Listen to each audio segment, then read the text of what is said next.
the gayest I ever was in February. That's when I did my shows in Los Angeles, and Brad Pitt came to my show.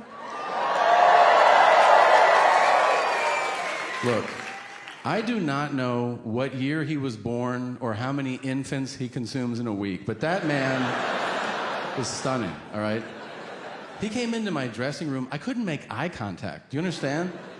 Like, I was like, hey, what's up, man? How you doing? He goes, look at me. I was like, no.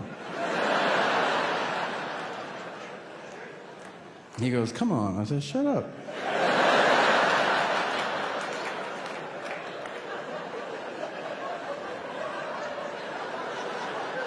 He goes, you want to give me a kiss? I was like, yeah.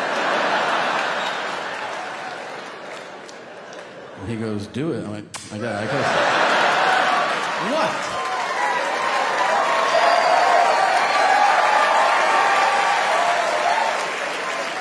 It wasn't gay. We took a bath later. That was gay. But we talked about sports, so it balanced out, you know?